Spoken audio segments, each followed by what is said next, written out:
All right, we're back with another pick'em video. It is Friday, February 7th, and yes, this one's coming out a little bit later again, but that's just the trade season. Ton of trades happening, bunch of guys that we don't know if they're going to play or not. I waited a little bit later in the day. We do have a little bit more news on those guys, but it hasn't really mattered. I haven't really loved the slates the past 2 days or so. Not loving the slate today, especially with all those question marks, but we found spots that guys are going to be getting a little bit more minutes, and we've been attacking that, and we're absolutely crushing it lately. 13-1 run. Definitely let me know in the comments down below if you guys have made some money. I know some people commented on the last video. We're absolutely crushing it. Going to try to continue that. But I will say, with every big run, there's got to be a little bit of a downfall. We're not going to hit every single prop every single day, but we're going to definitely try to do that. So if you're new around here, definitely go ahead and leave the video a like, comment something down below, but also subscribe if you are new. We've been ripping out daily content like this. Sometimes I upload really early. Sometimes, again, with trade season, I've been uploading a little bit later, but I typically do upload. So excited about the slate today. Not the best thing in the world, but I do think we found some spots that I want to attack. Certain guys that might be getting more minutes with these trades happening.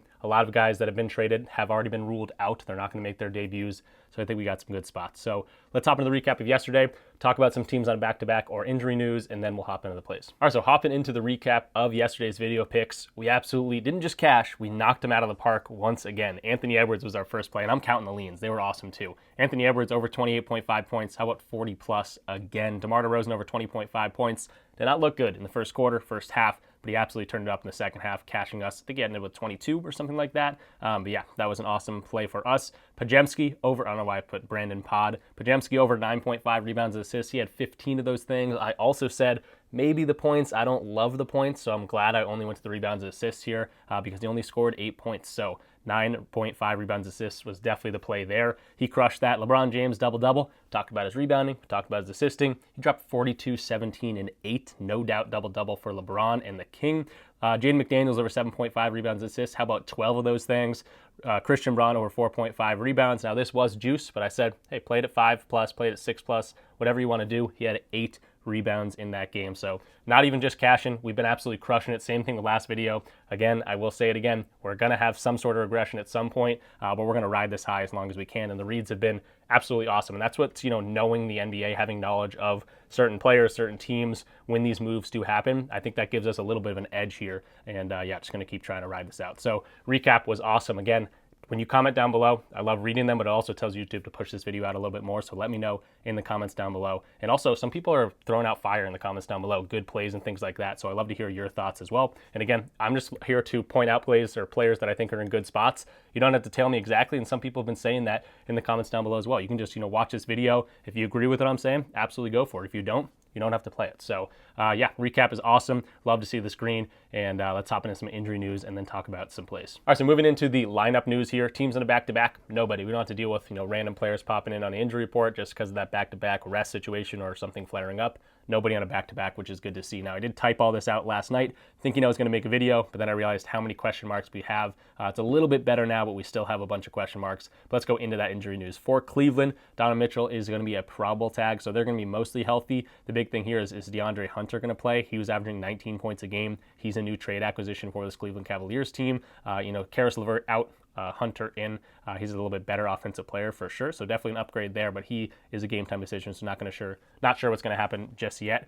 For Dean Wade, Okoro, Merrill, they're still out for this team, so relatively healthy for Cleveland, but might see a little bit of boost in minutes just with LeVert and stuff going out, but he's missed some time as well. For this Washington team, I want to get to someone on Washington because there's a ton of injuries. They just traded for Marcus Smart, Chris Middleton, Sadiq Bey is still injured, Sarr is still out. Who else did they just get? Alex Len is going to be out. So a bunch of guys they just acquired, they're not going to be playing, which means more minutes for these dudes. It's just going to be tough to get to a spot for a Washington Wizard going up against this Cleveland team. This is a 17-point spread.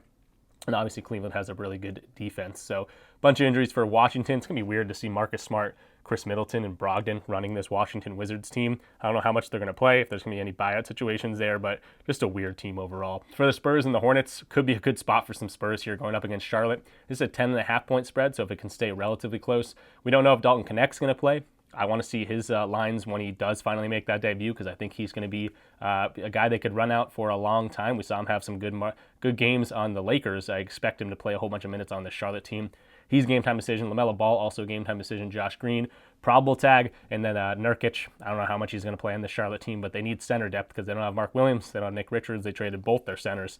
And this defense is looking worse and worse. For the San Antonio Spurs side of things, Baldwin's a new acquisition for them. I don't know how much he's going to play, but he could. Game time decision, and then Bassey's still out for them. For Milwaukee, Damian Lillard, Giannis, Brook Lopez, all game time decisions, except Lillard and Brook Lopez are going to get that probable tag. They brought in Kyle Kuzma. I don't know if he's going to play. A lot of these players, they could make their debuts. I honestly don't know because Kuzma wasn't traded yesterday. He was traded 2 days ago, so he could be ready to go. Kevin Porter Jr., he was traded yesterday, so I don't expect him to play, but just keep an eye on those guys. Kuzma going to be kind of going into a reserve role. So we don't, how much is he going to get in terms of shots? We've seen him play a reserve role before, but he's a little bit younger. And now he's coming from Washington where he got as many shots as he wanted. So it's going to be a little bit difficult to read Kuzma there. But again, game time decisions for a lot of players there. For Atlanta, Trae Young, probable tag. So I expect him to be out there. Karis LeVert is going to be the acquisition for them. No DeAndre Hunter on this team anymore. So I think there's definitely some more minutes. I mean, Dyson Daniels been playing a ton of minutes. V. Krejci, the rook here, Kongwu. A bunch of guys could be a good spot for this Atlanta team just because they don't have a whole bunch of guys. And then Capella still out, and Bones Highland, the new acquisition, and Terrence Mann. Going to be, question marks there too. For Philadelphia, Joel Embiid is going to be playing this one. Not sure how many minutes he's going to be playing. He played a ton of minutes in his game before when he returned. Missed a whole bunch of time, ended up playing like 36 or something minutes, maybe even more. So they expect 35 minutes from him today. Could be a good matchup too because he plays really well against Detroit. But yeah, Quentin Grimes, game time decision. He's a new acquisition for this team. Drummond's going to be a game time decision, doubtful. Yabusele, a true game time decision for Detroit. Cade Cunningham, game time decision. Obviously, that's huge for this Detroit team. Tobias Harris going to be a probable tag. Jaden Ivey's still out. And that's pretty much it for them. Dennis Schroeder, a new acquisition for them. He could be getting a decent amount of minutes, maybe a Jaden Ivey lesser replacement kind of with him being out for a while. For Miami, Highsmith going to be a game time decision. It's really now the Tyler Hero team, Bam Adebayo, Kel'el Ware. I expect a bunch of minutes from him just because Jimmy Butler is now on the Warriors. But we also have to keep in mind that we got a bunch of new guys that we'll have to talk about in the coming days. Andrew Wiggins, Davion Mitchell, Kyle Anderson, all out for this game, but could be guys that could be getting rotation minutes in the coming days. For Brooklyn, bunch of injuries for them, like always. Cam Thomas being the main one. Bogdanovich has been playing. Clowney was getting big minutes. So just keep an eye on for those guys. I guess relatively healthy in terms of the Brooklyn Nets side of things. Also, Ben Simmons, I need to point out, he's looking for a buyout if they didn't already buy him out already. So he's not going to be playing in this one, even though he's not on the injury report. So D'Lo, can never know what he's going to get for minutes, but he is kind of the point guard on that team. I expect him to run out there. He plays free when he does. So I always look at spots if I expect him to get the minutes. For Toronto, RJ Barrett out, Brandon Ingram, new acquisition. He's not going to be playing. Jakob Poeltl, and then PJ Tucker. I don't know how long PJ Tucker will be on this team. He also hasn't been playing. Not going to spend too much on time on him. But obviously Brandon Ingram on this team is going to be new in the coming days, but don't have to worry about these guys playing. Could be a good spot for some Toronto players, except, again, kind of like the Wizards, this is a 19-point spread going up against OKC, who is a difficult defense. Going to be tough to get to, a guy that I want to get to here just because of that big spread. For the OKC Thunder, Chet Holmgren is going to be back in the lineup. Looks like they're projecting Isaiah Hartenstein and Chet to start. That'd be super interesting. I don't think we've seen these guys play together yet, but good to see Chet off the injury report. OKC getting healthier, which is awesome to see. But, Cason Wallace, AJ Mitchell, a couple of guys on the bench are going to be out for this one. And then finally, for the Utah Jazz, we have Clarkson and Sexton. Honestly, kind of weird that none of these guys got traded. Kessler, Collins, Markkanen, all these guys still here. Collier, I think, is going to get a bunch of minutes. We're going to see projected minutes right here because of Sexton and those guys still being out. You can see the projected minutes. Walker Kessler expected to get a ton of run. Could be a good spot for some of these Utah guys. 8.5-point spread for the Phoenix Suns. Again, Kevin Durant was in trade rumors. We don't know if he wanted to leave or not, but he started popping up, so he's a game-time decision. I don't know if he's going to play. Beal is obviously a question mark there as well, so tough to read this Phoenix team. Nick Richards still running the show at the center position. Devin Booker, all these guys still active and ready to go, but just keep an eye on, obviously, Kevin Durant and Beal if they're going to play. So, again, a ton of question marks here, so not my favorite slate in the world. Even waiting on to a little bit later in the day, still a whole bunch of question marks. So even guys I want to get to, tougher matchups. So with that said, I do have some plays I'm liking, but maybe tread lightly today. All right, so all the injury news out of the way, let's hop into Props Madness, which has been my favorite tool the past few weeks, and I've seen how much value this gives to us. throughout this video, if you're like, this tool is awesome, I need to check this thing out, you can actually check it out for a free week. Use my link in the description though. It does let them know that I sent you there. And you can also use my code RICH for 25% off your first month or your first year if you want to go all in on it. They do have WNBA. I'm really excited to see how good they are on that, because obviously a little bit less knowledgeable. It'll be good to see how teams, defend and certain things like that. But you're going to see how good this tool is, again, if you want to check it out. Link is in the description down below. And we're going to be starting off with Dyson Daniels. Again, a bunch of trades. I guess not a bunch of trades for the Hawks, but, DeAndre Hunter's out. Jalen Johnson's now out. Dyson Daniels has been getting a ton of run, and you've been seeing him hit his points line. He's been able to assist the ball a decent amount. His rebounding has been up. I was initially looking at his rebounds and assists right here because he's been hitting that a lot, and he's got a decent matchup for rebounding and assisting going up against the Bucks, who allow a decent amount of rebounds, 26 in the rebounds and 10 in terms of assists. He's also played these guys twice, played 31 minutes in this game. They won that game by 15, and he had 8 rebounds and assists, and then he also played 38 minutes and got over 13 rebounds and assists. By the way, this 11.5 line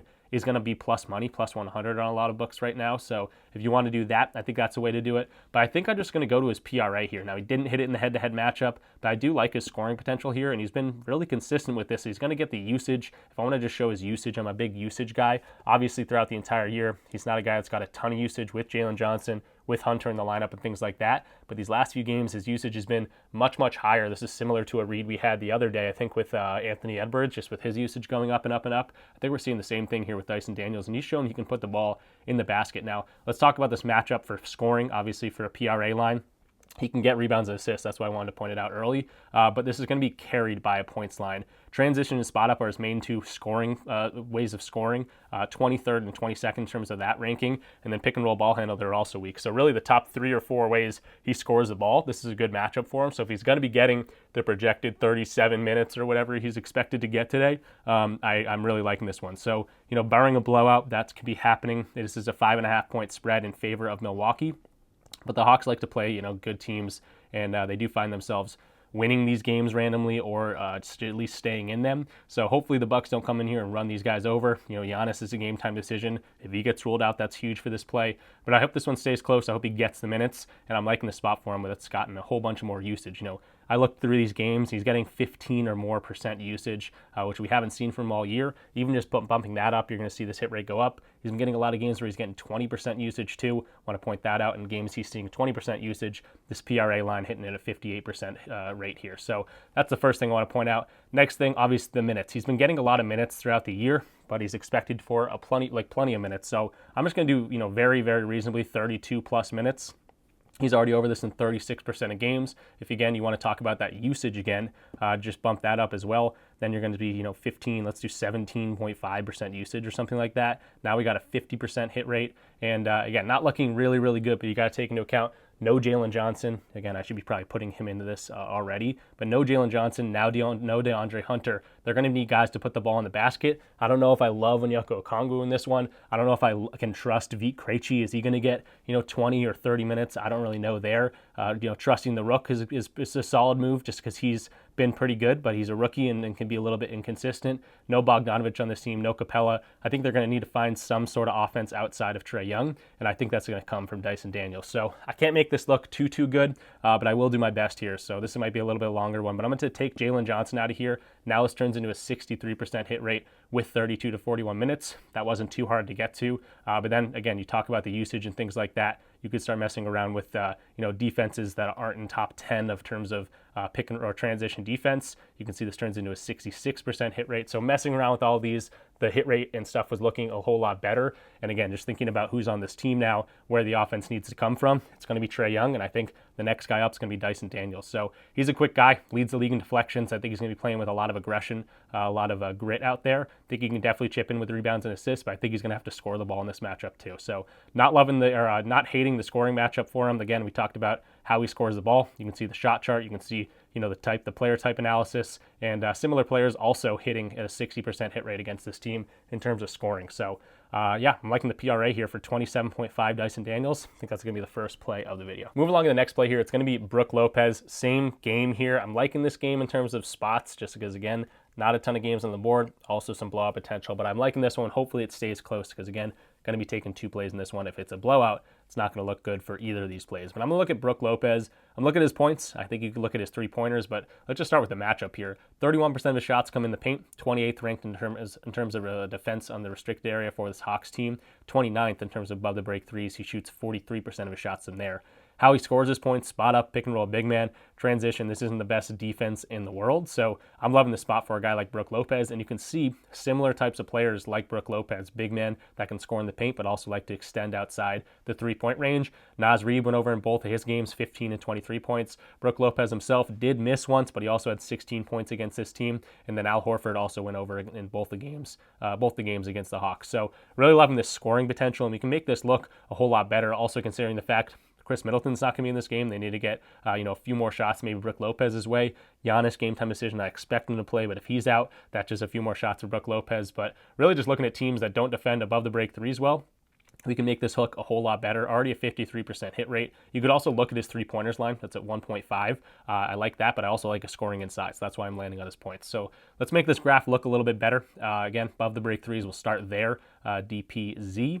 And we can just knock out the bottom 15 teams in the league. This is going to look a whole lot better. Now a 58% hit rate. Again, they're ranked 29th in this department, so I'm not scared to look at the bottom third teams. This is 63% hit rate, and also they're a poor defense down low. So looking at teams that also don't defend down low very well, I think that's this one. Yeah, 28th ranked in terms of defending the restricted area. If we knock out the bottom 15 teams on this, again, being very conservative, 71% hit rate. So I'm really liking Brook Lopez's spot here. Obviously, some of these games he's not hitting the shots. If he goes 0 for 3 from the three-point line or something like that, maybe only knocks down one. This one's looking a little bit harder to get, but I could see some dunks. He likes those Shaq dunks where he just hangs on the rim. Should be the biggest guy out there with Onyeka Okongwu, really the guy that's going to be defending him. I do like the spot for Brook Lopez. Again, head-to-head, he did play these guys twice. Had a bad game, shot 2 of 5, didn't really shoot the volume there. But then also had a game where he shot 7 to 10. So hopefully he gets right there in the middle. He could get 12 points. He could sky over this one, or he could shoot poorly and not get there. Blowout situation, again, you always got to be worried about that, but this is a 5.5 point spread. They're on the road, so just keep that in mind as well. Hoping this one stays close. He gets the minutes, and again, the graph looking a whole lot better with these different matchups. So 71% hit rate in certain teams like this. Similar players have been going over this pretty consistently against the Hawks. So I'm liking Brook here, 11.5 points. I'll take that any day of the week. If you want to just go to his threes, I like that as well. But again, the inside scoring potential is there for Brook today. So 11.5 points, that's going to be how I'm playing Brook Lopez. Moving along to the next play here, it's going to be De'Aaron Fox now playing his second game on the Spurs. And if you saw the last game, he played really well. He looked really happy to be in San Antonio. And they also got to gel together. They're making like a playoff push, a play-in push. I think they're going to get the minutes, even though this is a 10.5 point spread. I don't think he's going to come off the court too much unless they're beating these guys by like 25, 30 points. And this Hornets team is pretty weak, especially considering they got rid of all their centers, so they're going to be playing a little bit smaller. But yeah, I don't love his scoring potential. He did creep over last time. This is a pretty mediocre defense in terms of pretty much everything. But with all the injuries and things like that, they might look a little bit weaker. So you could be looking at his scoring. I like his assist potential a lot. You saw his assists, 19 potential assists on 13 assists there. So loving to see his assist potential. But I also like his rebounding potential. He's played with Domantas Sabonis, one of the best rebounders throughout pretty much his entire career, the last few years especially. And he's been able to go over this rebounds line. Now he plays with Wemby. But they're playing a Charlotte Hornets team that might not be running out the strongest team in the world. They might be throwing up some bricks. That just means some long rebounds for a guy like Fox. So I'm liking his rebound potential. I'm liking his assist potential. I'm going to put it all together into his rebounds and assists, which he's hitting 50% of games so far this year. But we saw him get 18 rebounds and assists with 13 assists and 5 rebounds in his first game with the Spurs. Again, they're going to need to mesh together. Hopefully he plays a decent amount of time. And the Hornets are clanking off shots. He can get 5 or 6 rebounds, but also chip in with those assists, throwing some lobs to Wemby. Whatever it might be, they need to get that two-man game, locked in if they're going to make some sort of play-in, playoff push. So I'm liking the rebounds. I'm liking the assist here. Going to put them together. This is at 11.5 with a lot of juice on books. It's also at 12.5 for some plus money on a lot of books. So I don't mind 12.5. I know this is at 12.0 on a lot of DFS platforms. If you want to just play it there with some push potential, I like that as well. But yeah, I'm liking this spot for De'Aaron Fox to get some assists, get some rebounds. And we can look at similar players to De'Aaron Fox have been absolutely crushing the assist line. You can see Booker, Lillard, 53% of players that play like him have been hitting this, especially recently.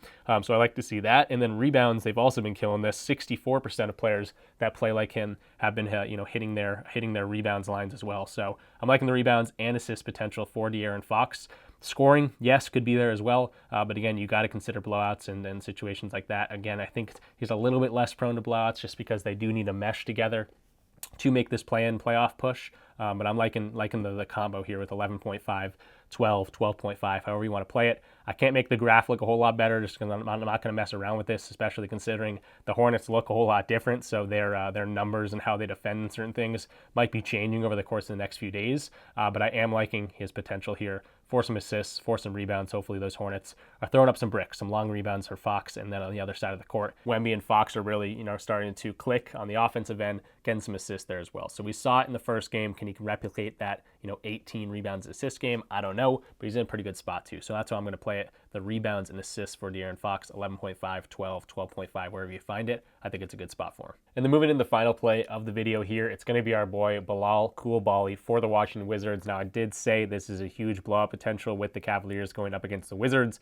but even in those blowout situations, Bilal is getting 30 plus minutes. He's projected for 34 minutes, and I'll take a look at the 3 games he played against the Cavs so far this season, and it's looking pretty good. Now, I'm not going to go to his points. You can see it's a little bit of a difficult matchup for him. Even in that game that we talked about, I really liked his assists. He had 11 assists in that game, but he didn't score very well. So again, I'm going to be looking at the assists, and I'm going to be looking at the rebounds. So another rebounds and assist line I'm liking for him. Let's make this chart look a whole lot better. So rebounds or assists right here, you can see he's over in 52% of games. He's over his rebound line at 5.5, which is plus money in 41% of games. He's over his rebounds and assist line and also 41% of games. But again, we know he's going to get 30 plus minutes, even in a blowout situation, which I'll point out in a second here. So I'm going to just put the minutes line up all the way up to 30 minutes plus. If this stays relatively close, he's going to get as many minutes as possible. Again, this has a lot of blowout potential in it, but liking to see a 51% hit rate on games he's seeing 30 plus. You can see his rebound hit rate is still 51, assist hit rate 54, but again, I am liking the combo, and I'll show you why. So he's played this team 3 times. He's played this team 3 times. I'll start with the assist. We'll go head to head. He had 1 assist, and then he had 4 assists and 5 assists. So against the Cavs, he's actually played pretty well. Now you can see the games.